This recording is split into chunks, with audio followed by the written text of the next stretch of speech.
Hello everyone, welcome to the Nepal online school.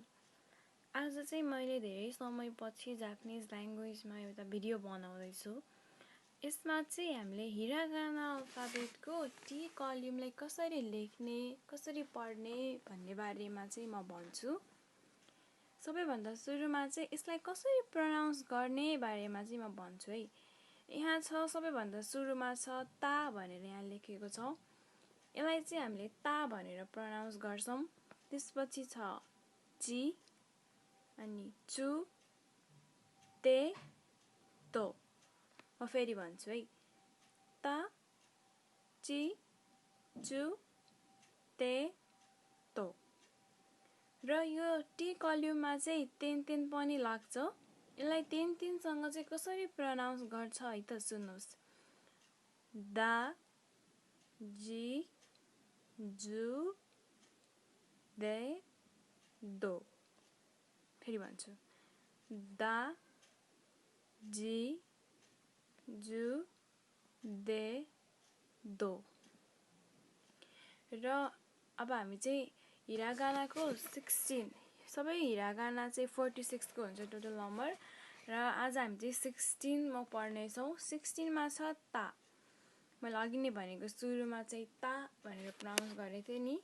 हो यो ता चाहिँ कसरी लेख्ने है। यहाँ मैले रेड लाइनमा स्टेप 1, स्टेप 2, स्टेप 3, स्टेप 4 भनेर लेखेको छु। हजुरहरूले पनि यसरी नै बनाउनुहोस्। सुरुमा छ हाम्रो स्टेप 1। यसलाई चाहिँ कसरी लेख्ने भनेर म देखाउँछु।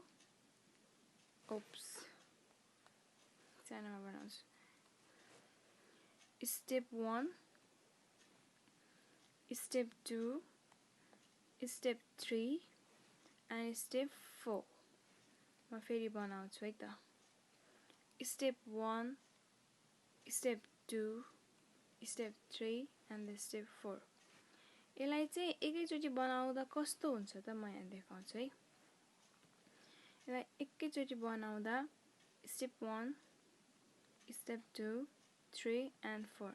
यसलाई चाहिँ यस्तो हुन्छ। यसलाई एकैचोटि बनाउँदाखेरि हजुरहरूले पनि यसरी नै बनाउने ट्राई गर्नु होला। र हाम्रो चाहिँ हिरागानाको 17 मा छ ची। ता ची। यसलाई चाहिँ ची भनेर प्रोनाउन्स गरिन्छ। यसको पनि मैले यहाँ स्टेप 1, 2 यसको चाहिँ स्टेप 1 र 2 मात्रै छ है। यतै सजिलो छ। म चाहिँ यसलाई सुरुमा कसरी लेख्ने भन्छु। स्टेप 1 अनि त्यसपछि 2 मा चाहिँ यसरी माथिबाट जाने अनि तल अलिकति घुमेको पुच्छर जस्तै बनाइदिने। फेरि बनाउँछु म। 1 and 2 अनि यसलाई चाहिँ सँगै बनाउँदा चाहिँ कस्तो देखिन्छ है त। 1 2 1 2। यो चाहिँ यति मात्रै हो। 1 2 स्टेप मात्रै छ। र त्यसपछि हिरागानाको 18 मा छ चु। चुको चाहिँ स्टेप 1 मात्रै छ। यसलाई बनाउन चाहिँ सजिलो छ। यसरी पुच्छर तान्ने जस्तै गर्दिने। यसपछि चाहिँ यसलाई चु भनिन्छ। चु चु। अनि हाम्रो यहाँ हिरागानाको 19 मा छ ते। यो पनि स्टेप 1 मात्रै छ। 1 ते ते ते। र हाम्रो हिरागानाको 20 मा छ टो। यसलाई चाहिँ कसरी बनाउने। स्टेप 1 2 यसको पनि दुईटा मात्रै स्टेप छ। 1 2 1 2। यति बनाएपछि सक्यो। हामीले चाहिँ हिरागानाको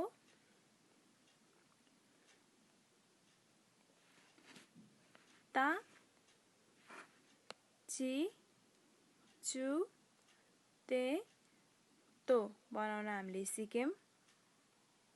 र यसमा चाहिँ मैले अघि यहाँ सुरुमा चाहिँ यहाँ मैले तपाईहरुलाई तेन देखाएको थिएँ नि। यो तेन चाहिँ एकदम सजिलो छ। यो म यसमा तेन पनि कसरी बनाउने भनेर सिकाउँछु है त। यहाँ स्टेप 1, स्टेप 2, स्टेप 3, स्टेप 4 यो चाहिँ ता भयो। तामा तेन राख्यो भने चाहिँ दा हुन्छ है। मैले अघि नै पनि भनेको थिएँ, तामा तेन राख्यो भने दा हुन्छ। हजुरहरूलाई यसको स्पेलिङ सम्झिन, यसलाई प्रोनाउन्स गर्न गाह्रो लाग्यो भने यहाँ माथि हेर्न नि सक्नुहुन्छ। विथ तेन दा, जी, जु, दे, दो। सबैभन्दा सुरुमा चाहिँ हामीले तेन नलाइकन एउटा ता बनाउनु पर्छ। सुरुमा चाहिँ यसलाई ता अनि त्यसपछि तेन राखेर दा, अनि ची अनि तेन राख्यो भने पनि जी, अनि यता छ जु, तेन राख्यो भने जु, ते तेन राख्यो भने दे, अनि लास्टमा छ तो तेन राख्यो भने चाहिँ दो। अब चाहिँ मैले मेटाउँछु है। यतिकै राख्नु। यता छ हाम्रो वर्ड्स।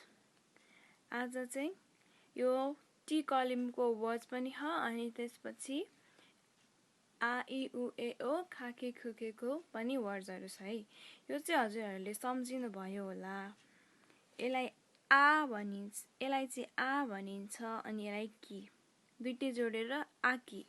आकी भनेको चाहिँ अर्टुमन, आकी भनेको जापानिजमा भयो, अनि त्यसपछि अर्टुमन हजुरलाई फर्स्ट थाहै होला, आकी। अनि सेकेन्डमा छ हाम्रो सेकेन्ड वर्ड छ आ ओ इ। यसलाई आ ओ इ, आ ओ इ भनेको चाहिँ ब्लू। त्यसपछि छ यहाँ आका, आ का, आका, आका भनेको चाहिँ रेड। अनि यहाँ छ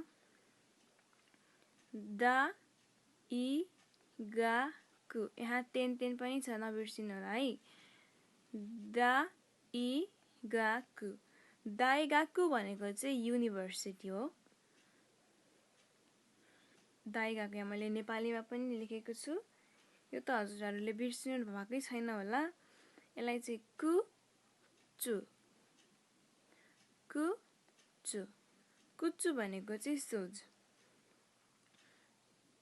अनि यहाँ छ चिजु, यसलाई त हजुरहरूले बिर्सिनै भएको छैन होला नि है।